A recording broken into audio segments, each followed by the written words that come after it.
Hello children, let us continue the chapter classification of animals, and here we'll be talking about vertebrates. As I said you that vertebrate means what? The animals with backbone. They come under vertebrates. They have a well-defined sense organ, nervous system, digestive system, circulatory system, excretory system.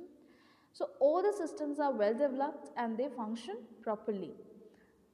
So all such type of complex organisms, they come under vertebrates. They have muscles and skeleton and are capable of complex movement. Skeleton, the endoskeleton which is present inside the organism, those are covered by muscles and the epidermal layer of the organism. Let us now go through the different classes of vertebrates. First, we'll be starting with Pisces. Pisces contains fishes. Pisces means the fishes comes under this class.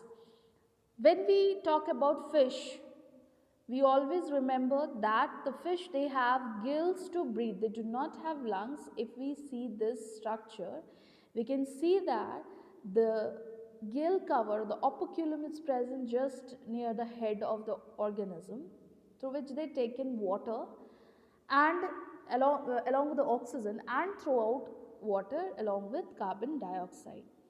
They are streamlined body. They have the streamlined body, means narrow or tapering at the front side, mean posterior part and the anterior part of the organism, so that easily they can move in water or swim in water. They have fins to swim. They are cold blooded animals. Now let us know about what the meaning of cold blooded animal. Cold blooded animal means what? They can change their temperature according to their environment. They do not have any particular range of temperature.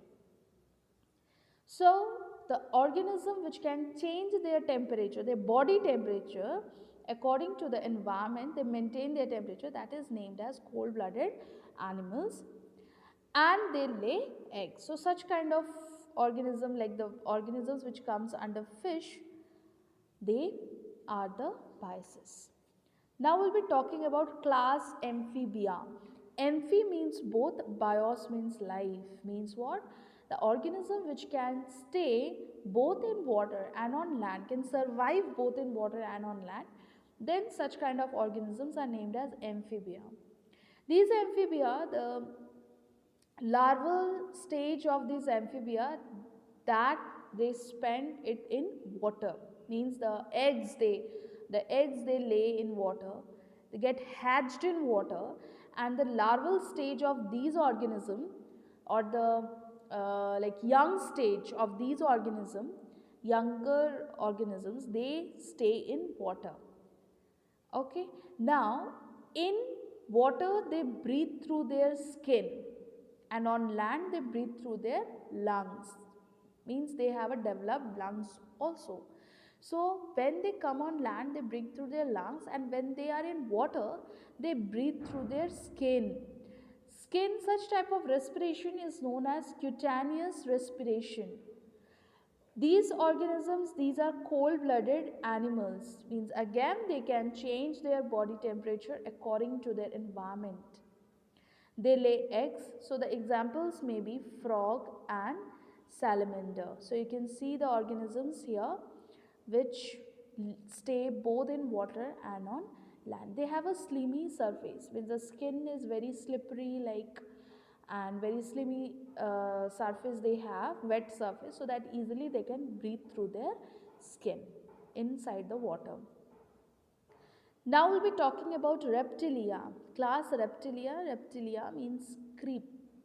They can also found in water and on land, but most of the time they spend on land. As unlike amphibia, they lay their egg in water. They spend their larval stage in water, but in case of reptilia, they do not lay their eggs in water. They lay their eggs on land, and also they spend their life, their larval stage on land. So the thing is, the difference is they can survive in both land and water, but The hatching of eggs, laying of eggs, hatching of eggs, and spending larval stage of these organisms, these all are done on land. They are cold-blooded animals. They breathe through their lungs. Their skin is covered with scales or scales. If you can see this skin of lizard or crocodile, you can see that they have a horny skin, a horny skin they have, and rough skin they have, and this is a characteristic of reptilia, special characteristic of reptilia.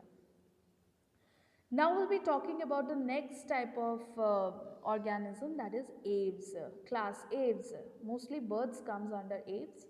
They breathe through their lungs. They have lungs to breathe. These are warm-blooded animals. As I said that cold-blooded animals can adjust their body temperature, but warm-blooded animals, they have a particular range of temperature. They cannot change their body temperature. So such kind of organisms comes under warm-blooded animals. Have a pair of wings means the forelimbs are modified to form wings and the hind limbs are modified to form hind legs, or they have claws that help them to bridge, they have them to help them to walk and also to catch their prey. This organism is fully covered with feathers so that easily they can become light, easily they can fly.